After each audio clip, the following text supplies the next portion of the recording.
In chapter 19 of the Blue Lock episode Nagi spin-off manga, Reiji Hiiragi presents Nagi, Barou, and Chigiri with a tarot reading.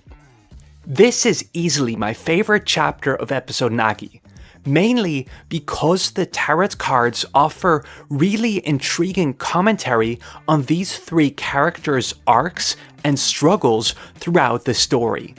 So what I want to do in this video is tease out all the layers of Hiiragi's fortune telling and see how it intersects with both the immediate context of episode Nagi as well as Blue Lock's narrative as a whole. Hello, my name is Sean, and I think it's tremendously funny that the document where I jotted down ideas for this video is called Death Notes. One of the oldest literary tropes is that oracles and fortunes have the tendency to be ambiguous. For instance, the ancient Greek historian Herodotus records how the Oracle of Delphi told the Lydian king Croesus that he'd destroy a great empire if he were to attack the Persians. But as Croesus soon finds out, the empire he destroyed was in fact his own. And in my view, that very much rings true in episode Nagi as well. So for this video, I want to avoid implying that there's one equivocal interpretation for Hiiragi's tarot cards, and instead lean into the inherent ambiguity of fortune telling. One more thing before I get started with my reading of the reading. A few of you folks have asked if I follow episode Nagi, and as this video suggests, the answer is yes. However, for my main analysis videos, I make a point of not drawing on spin-off material such as episode Nagi or the light novels. In my view, it would undermine the writing of Blue Lock if we needed to rely on external media to make sense of the main story.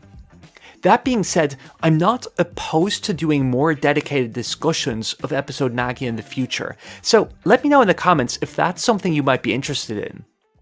Anyways, let's start with Chigiri. Chigiri's card is the Devil, which stands for seduction, betrayal, and ruin. The manga immediately presents us with a very obvious interpretation of this card. The Devil is sitting on top of a ticking time bomb, and Chigiri is told to figure out what truly matters to him before the bomb goes off. This description directly evokes the way Chigiri himself talks about his injury. His leg is a ticking time bomb that could bring an end to his football career at any moment. But what does Chigiri's injury have to do with seduction and betrayal? For this, I recommend checking out my recent Chigiri analysis, since I cover this in much greater detail over there. But in short, Chigiri busted his leg because he became overconfident in his innate talents. And as Blue Lock repeatedly highlights, players who lean too heavily on their talents without self-reflection are doomed to see their gifts slip away before their very eyes. So in essence, one of the points of Hiiragi's reading is that Chigiri's talents are like a pact with the devil. Chigiri was seduced by said talent, only for it to betray him in the end. But there's, I think, an additional layer to Chigiri's tarot card. For this, we have to go back to the Team W match, where Chigiri first came into his own.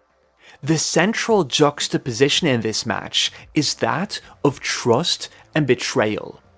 Team Z relied on Kuon and got stabbed in the back.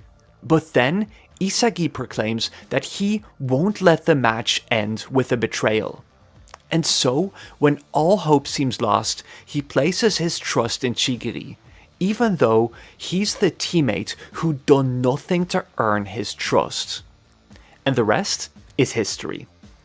Chigiri accepts that this might lead to certain doom, but he's realized that he has to trust in his own drive to become the world's best. So basically, Chigiri's story is inseparably connected with the theme of trust and betrayal. And the scene where Chigiri repays Isagi's trust in the face of Kuon's betrayal is also the one where he consigned himself to potential ruin. Just as a brief aside, here's something I only realized after putting out my Chigiri video. Chigiri has been woven into Kunigami's NEL storyline for similar reasons. Where Kunigami pushes away his former allies, Chigiri knows from first-hand experience that you sometimes need someone to hold out a hand and place faith in you. So that's exactly what he tries to do for Kunigami in turn. And I at least find this a really touching way to bring Chigiri's arc full circle. So next we've got Barou, whose card is the Hanged Man. The Hanged Man stands for training, endurance, and growth through trials, and Hiiragi links this to a problem from the outside. One that forces Barou to curb his ego in the midst of restrictions. I really love this as an encapsulation of Barou's story over the course of the manga. Unlike in Chigiri's case, Hiiragi's interpretation of the Hanged Man card is pretty much spot on. In particular, I'd like to start with the way Hiiragi understands the concept of endurance and how that aligns with Barou's arc. Barou's character is all about staying true to his ideals rather than taking the easy way out. In the 3v3 match, he was shown a path to find purpose and success in place of the continual failure that he'd suffered since the start of the second selection. All he had to do was accept the role of supporting actor. And similarly, Snuffy offered Barou the throne he so vehemently craved on a silver platter, on the sole condition that he'd subscribed to Snuffy's philosophy that football is work. In both instances, Barou's problems indeed come from the outside. Barou succumbed to Isagi's machinations, and later found himself in an environment that wholeheartedly denies what he stands for. So, how does the Hanged Man respond to these trials, these rejections of his very person? Whenever the noose tightens around his neck, Barou, paradoxically, changes so that he can stay the same. In the 3v3, tasting the despair of defeat allowed him to bring about the chemical reactions that he'd rejected at the start of the match. Yet he does so in a way that aligns with his personal values and desires. And in the Ubers match, Barou accepts Snuffy's philosophy as a stepping stone to reshape the team in his own image and become its rightful king. In both instances, Barou indeed had to temporarily endure the humiliation of curbing his ego in order to come out stronger and more resolute than ever before. This character conflict is also relevant to the immediate context in episode Nagi. At this point in the story, Barou is still uncomfortable with the idea of granting agency to his teammates, but his desire to be in complete control at all times leads to delays in his decision making. So yes, Barou has to compromise and pass, but all as a means to regain his throne in the long term. However, it's also very tempting to read Barou's Hanged Man card in a much more literal sense. Just as a heads up, I'm going to be discussing suicide here, so if you want to skip this, you're best off going to the next chapter of this video.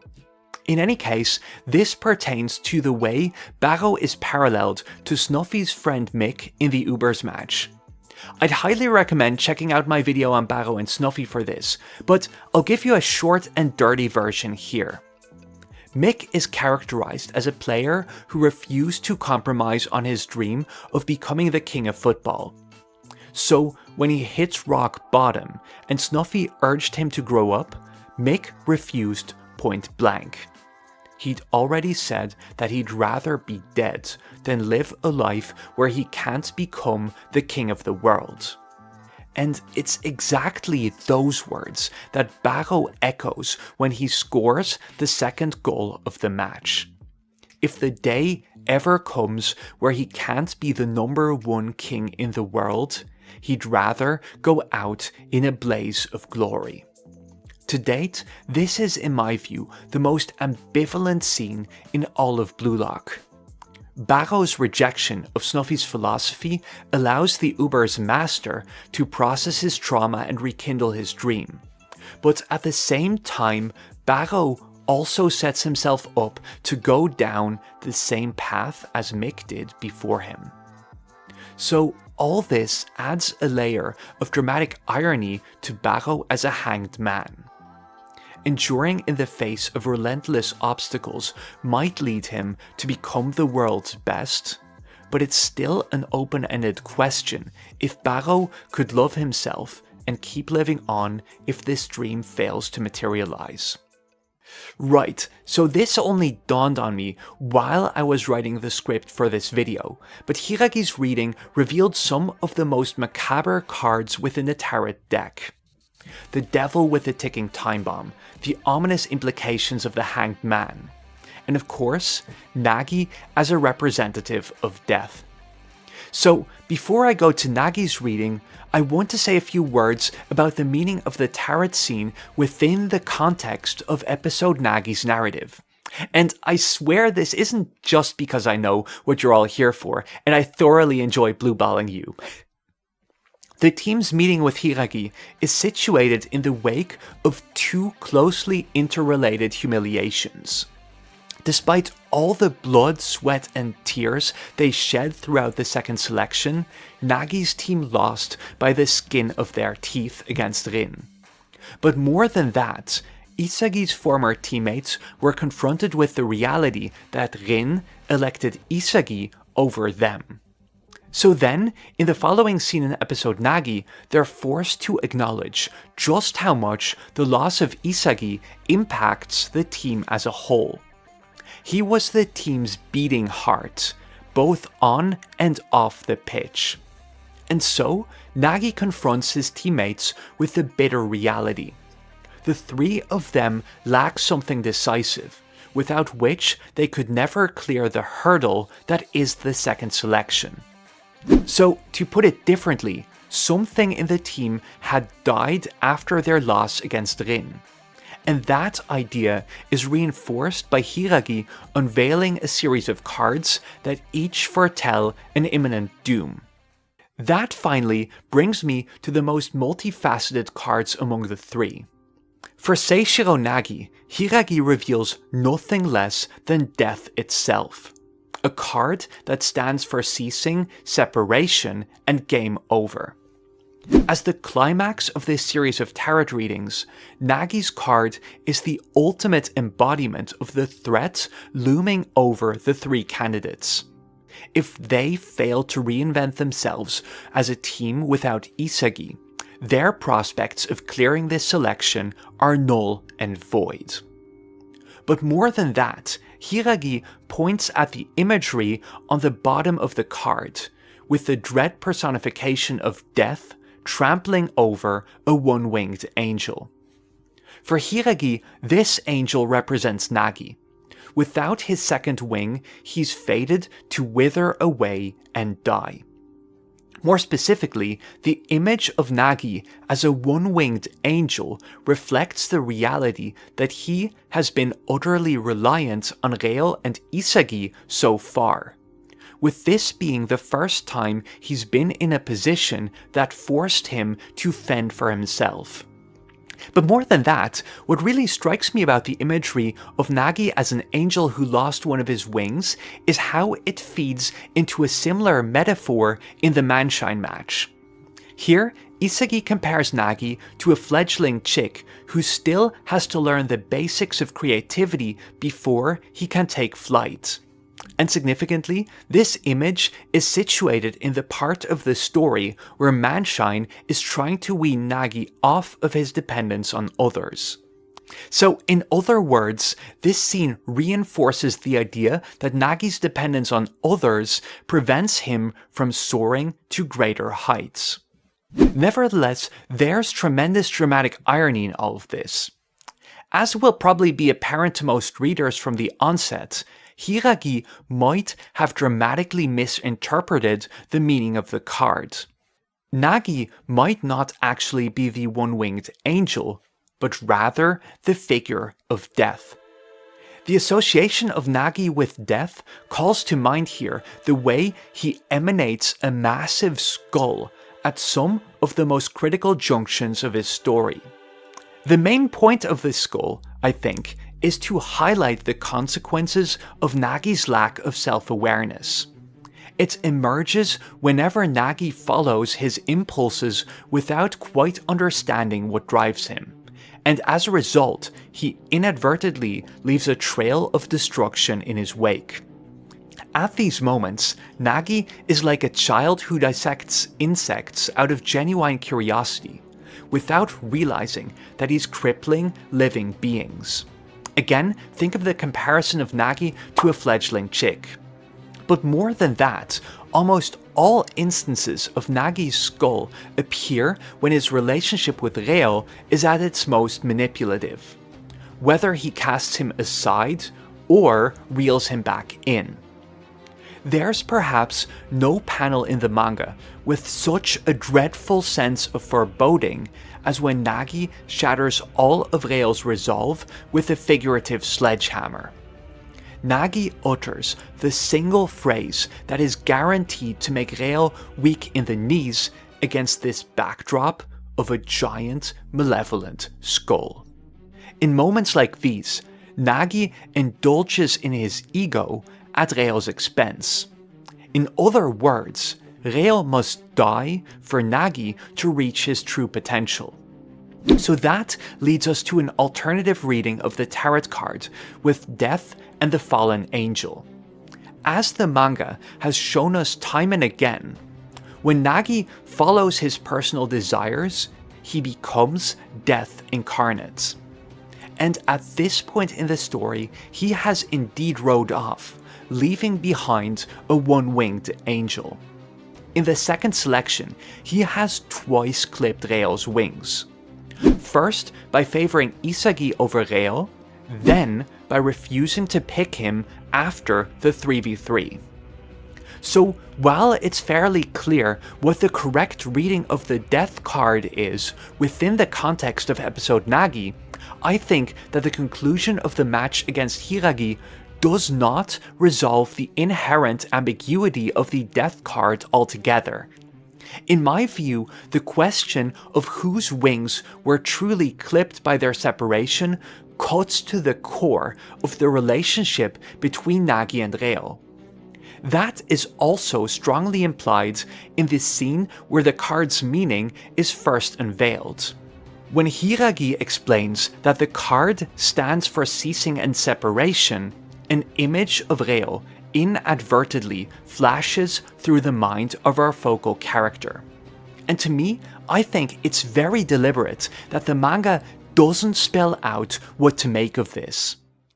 Anyways, I'm sure that there's plenty more interpretations of these tarot cards, so let me know yours in the comments below. And if you liked what you saw, consider subscribing for more in-depth Blue Lock analysis every other week. For what it's worth, I'm planning to elaborate on the relationship between Nagi and Reo in a future video, because I've got a lot more to say on what I just discussed. So if you're in any way curious about that, make sure to keep an eye out on the channel.